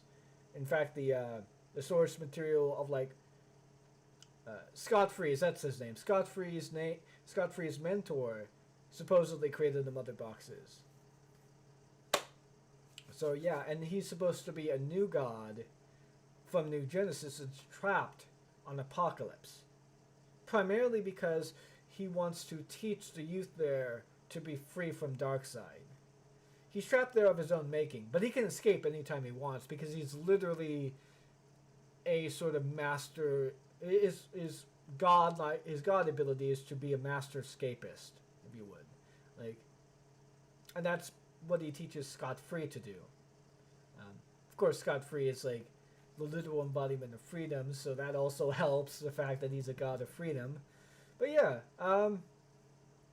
like I don't get this. Like, why did you say that? Why did you say something objectively wrong, MauLer? Objective man is just objectively wrong, it seems. Destructive power. The Atlanteans put the box on a pedestal with about 5 guys around it. Less impressive, but there we are. Then there's guys around it. Less impressive, but there we are. Then there's man. He stuck it in a hole. A shallow are you fucking kidding me? These things, if collected, cause the end of the world. All 3 of you fucking moron civilizations need to have the maximum coverage and guard on these things. They should be in the heart of your cities. They have the power to destroy everything. If the enemy has to destroy your city to get it, that's gonna make no broader difference. But I guess a hole is good enough. The bloody Nazis found that one, for fuck's sake. Not long after this was decided, the Okay, so quite a few problems with that, with the last one there. First of all, let's run this scenario down here, shall we? Let's run this scenario down here. Let's say mankind did keep the box. It is known that human beings are notoriously forgetful of their past, primarily because we don't have an adequate way of being able to share a past and discover a past in an efficient manner that is consistent with a continuous narrative of history. Yeah, the Atlantean one is self-explanatory and whatnot, but he gives a lot of leeway to that and whatnot, given the context. So he doesn't really tackle that there. But like I said before, so let's say we do keep it, given our understanding of how human history works and the way in which it does. People are eventually going to forget about this box and forget about the reason why it's there. We're going to create myths and legends about what happened with this box. As a result, there's going to be wars fought over this box. to use what is inside of it. And when that happens, someone stupid is going to bring in Steppenwolf or some other deity. That's all. That's...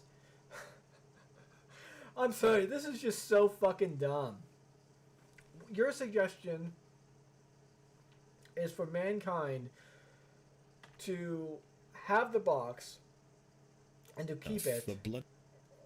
And to keep it all the while. Sorry. All the while, like, I'm sorry, this is just too dumb just to put into words. Doesn't make any sense. But secondly, let me go ahead and show you something here real quick.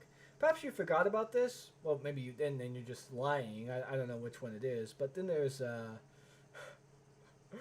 then there's this. Okay, so let's see how they found it. Hold on.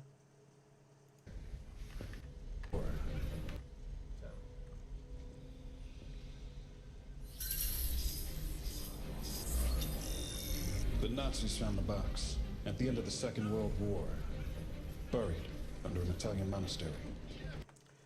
It was buried under an Italian monastery. So the box was buried, and then a building was built over it, which was which probably was renovated and changed and so on and so forth as time went on and by and whatnot. But so clearly, the box was hidden. It was buried in the middle of fucking nowhere, and then a building was placed on top of it in the middle of nowhere. Gee, I wonder, was that initial building that was built over the box, was that filled with guards? Was that filled with people who knew what was in there initially, and it was over time, as time goes by and whatnot, as wars happen, as the building changes hand, information gets lost, fires might happen within the building as well, causing scrolls to get lost, people to get killed or whatever, cultures to change, and information is lost. Gee, let's see here. And it's something of occult knowledge, something of great power and value. The Nazis finding it makes the most fucking sense. I'm sorry, but you're complaining about a piece. You're complaining about a move and a series of events that happens that makes the most that makes the most fucking sense to happen. If we're gonna have the Nazis in the universe of the Justice League, and we're going to have these sequence of events happen, then the Nazis first finding the box makes the most sense. But for the record, the Nazis weren't able to use the box because the Allies intercepted it. And they didn't know what it was for a long time. Like, I'm sorry, but no, this is just factually, comically incorrect.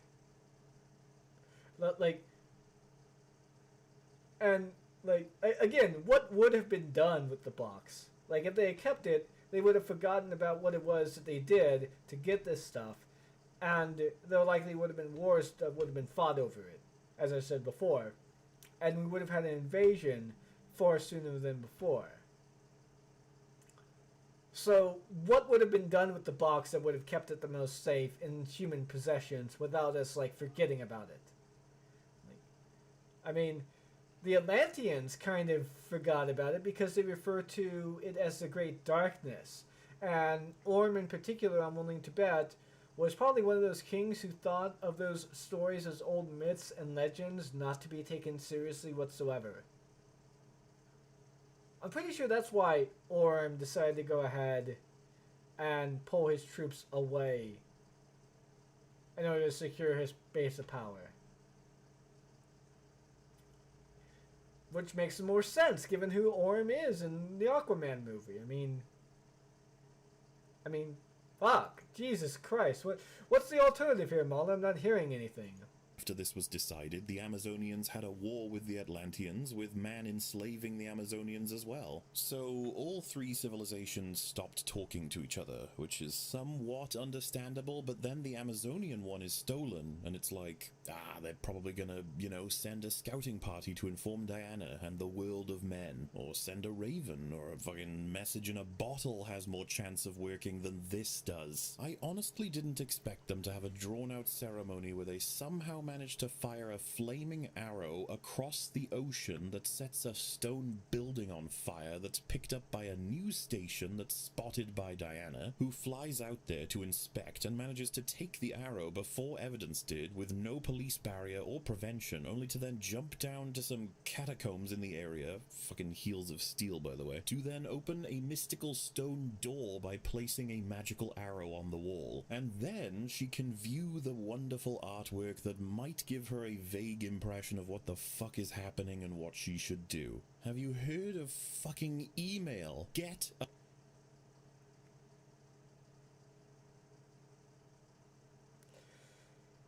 Oh. Okay. First of all, I'd like to hear a description on why this is ridiculous first before we get into what's wrong with it real quick. So then we can go and skip for the most part to that. But building all of these problems up to then insert a lame-ass dad joke that isn't even fucking funny to begin with is not how you should structure these videos. In fact, I don't even know why the fuck he's doing shit like this, because it doesn't make any sense whatsoever, because he doesn't really make these kinds of points in any of his other videos. Like the Unbridled Rage series that he did prior to this with like The Force Awakens, not The Force Awakens, with The Last Jedi, Rise of Skywalker, even Captain Marvel, all had jokes, yes, but the buildup of the problem usually came in the form of an explanation of why these things are a problem. So yeah, but let's continue to go through this here. A hotspot, you backward-ass fucking troglodytes. I expect the planet being on the verge of destruction should give you more motivation to save it than firing an arrow. Fuck you. Man has nukes now. They might just be able to help. It takes about a half fucking hour to get... Okay, so he doesn't really, like...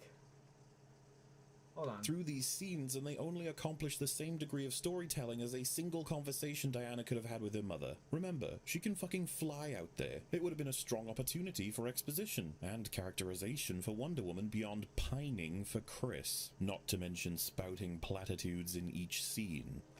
Okay, those seem to be, like, completely and absolutely irrelevant to the problems you're bringing up here. So let's go and go through your actual problem here, shall we, okay? The scene here. This is an Artemis arrow. This is an arrow literally from the from the goddess of the hunt, Artemis. In fact, you can actually see it. Let's go ahead and get through this here real quick. I decided to have this because, I wanted to have these little clips here and there just to show why he's wrong, Let's see here real quick. Alright.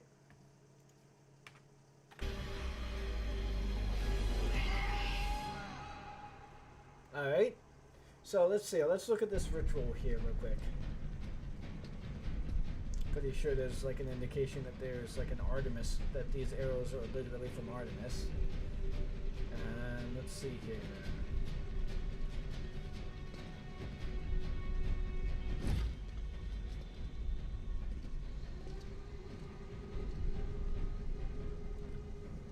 Yeah, just look at the age of these arrows and how obviously that these, like, things are ancient artifacts. Where did these come from? Well, I'm willing to bet that, considering what they do, they're artifacts of the fucking gods and deities. For fuck's sake. So, like, what was the point of doing all of that, I have to wonder. As far as this little scene here of Diana finding this out here, she works in the archaeological department restoring ancient Greek artifacts, okay? If she didn't see this, she would have heard about it. And she would have found the arrow and brought the arrow back to it. What would... If at the most, she would have lost about a week's time. At the least, she would have lost maybe a day or two. Like, and the entirety of the events of the movies seemingly take place over the course of a few months. So, you know, maybe 6 months even. But yeah. And also, I gotta ask, like, let's look at that little scene of her going over the whole thing, because there's something I think you should go ahead and see with regards to that room here. Don't really need the sound for this, so we'll just go ahead and go through that. Oh yes, look at this. We have Greek lettering right there. Like, it's right there. See? Greek lettering. Gee, I wonder, does this Greek lettering explain what these pictographs are? How these pictures sort of engage? Like, gee, oh, look, there's more lettering. There's more. There's more lettering. Look, more explanations. Oh, look, there's more lettering down there. Look at that. Oh, look, more lettering up there. Like, I'm sorry, but vague? Oh, look, lettering. Tells you what this is. Greek lettering. Diana's like looking at the pictures and reading things. Oh, look. You have no excuse, MauLer. You have no fucking excuse at this whatsoever. This is like... She's not getting a vague understanding. She's getting a literal breakdown to her face on what is going on as she's reading the words. Like, oh,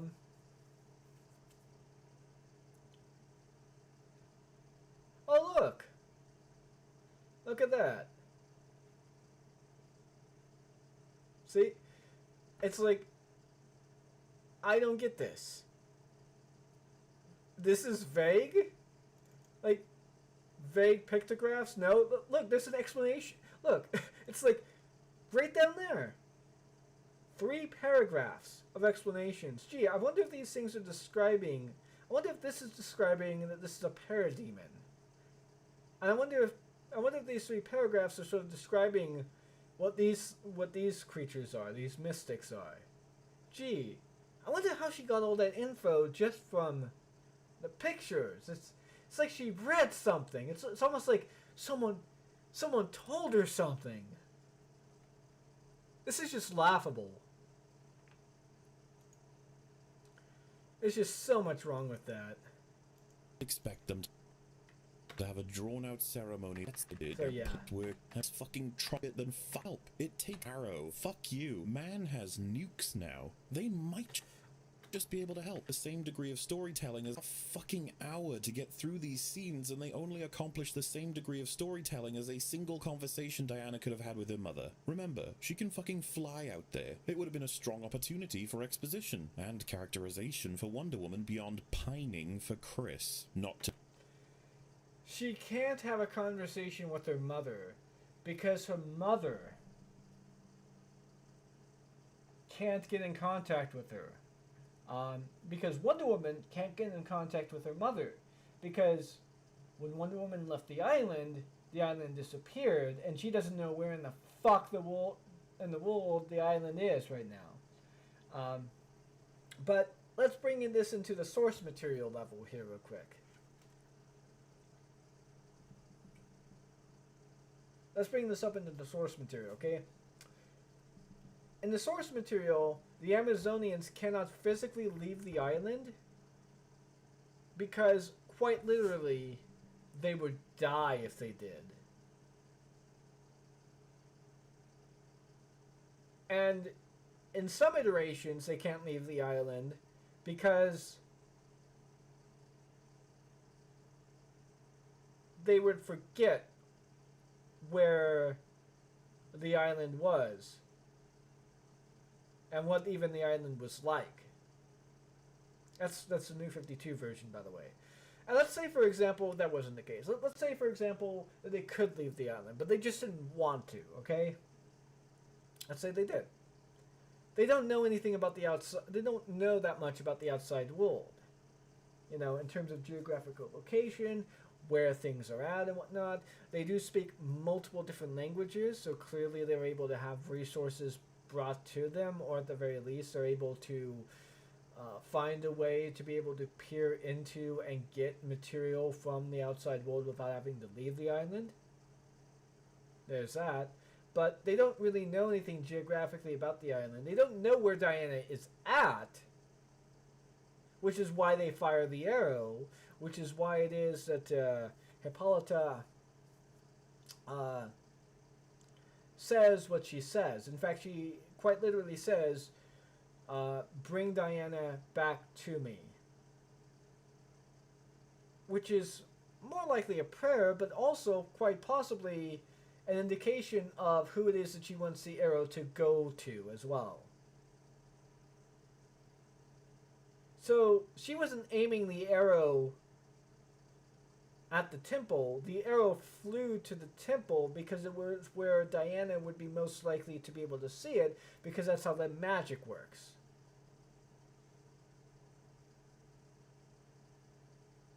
And if they were to go in the world and say, for example, find Diana, they might end up getting distracted because they've never been in man's world. I mean, did you remember how easily distracted Wonder Woman was when she first went to man's world? When she first saw a baby, she literally ran over to wanting to hold it, almost forgetting about where they were going. I'm pretty sure you don't want the Amazons to warn Diana, like, by themselves without any supervision, and they can't have any supervision, so what is the fucking point of putting them in there? What, like, why? To mention spouting platitudes in each scene. Can I be like you someday? You can be anything you want to be. Yeah, okay, let's talk about this scene. Diana was shown to avoid... Okay, you know what, since it's about, like, 2 hours and 7 minutes into this thing here, we're not even 15 minutes, like, through this thing yet, and I've yet to go over, like, all the problems in here. I think we're going to go ahead and end the video right now for the moment. I think I basically showed, in a sort of roundabout way, that MauLer doesn't really know what the fuck he's talking about. He doesn't really have a leg to stand up on when criticizing this movie. And for the most part, his criticisms are laughably outdated and just utterly fucking just atrocious. But before I do that, I want to go ahead and point out one thing here. In the comments section, in particular, not these comments, obviously, but in here, there's a particular individual I've noticed a while back ago, as time went on, revisiting the comments section, reading the various different comments, and so on and so forth. While not everyone necessarily agrees with MauLer in particular, even though when the video came out about it, everyone was being sycophantic in such a way. There was a particular individual known as Summertime. That's Summer and Tyme, who kept commenting in a fashion that was meant to be sycophantic, meant to play up to MauLer. And he was doing it in such a way that made it seem like he was doing, oh, I hope Senpai MauLer notices me. I hope he notices that I'm being a good little troglodyte by defending his every single word and backing everyone up and replying to almost every single comment that has a problem with him. So yeah, let's see if he's still commenting here. Oh, would you look at that? Not even 5 comments in and was seeing him, like, you know, and he's like praising someone for is like DC has a bad track record with their live-action films. Marvel is only slightly better since they can at least put out coherent stories, but neither has put out a single film with any substance. It says, not true. 2 examples. Dark Knight is substantively about escalation and conflict. The law goes underground and extra legal to stop organized crime, yada yada yada, all that stuff. Well, that's true. That's all true here. But let's go down here and find something a little bit more interesting here real quick. Here we go. Please do every Marvel movie now as well. Literally too many plot holes, even in Infinity War and Endgame. People just don't think too far sometimes, and they don't realize how little sense there is behind the movies they adore so much. Let's see if Summertime is responding to this one here. Oh, would you look at that? He's responding. And he's acting like these don't have any plot holes at all. Now for the record, there isn't really a problem with doing this in and of itself for a certain amount of time, if you would. Going through the comments, replying to various different comments that you disagree with and whatnot, replying and keeping up the conversation and all that stuff. That's all fairly well and good. And it's commendable to do that because it keeps the engagement going, But here's the thing here. He has been doing this since the movie fucking came out. I mean since this video came out. And it has been 9 fucking months. Yeah. Almost a year. And he's still fucking doing it. Like, I spend maybe about 2 weeks to a month at most on a video sometimes if it has really engaging comments, really engaging stuff. But his stuff is just, no, you're wrong, MauLer's right, you're wrong, MauLer's right, you're wrong, MauLer's right. He doesn't really respond with his own opinions. He's like being a yes man for MauLer. And if having this, and he has these kinds of people in his comments section constantly in a lot of ways. It's like, why would you create this kind of an environment? Why? Why would you have people engaging in that kind of behavior when all it does is make it look like you have an obsessive fan base that will hang on your every word, and that you're catering your stuff to them, primarily speaking? So yeah, doesn't make any sense. Oh, here's another one. Like,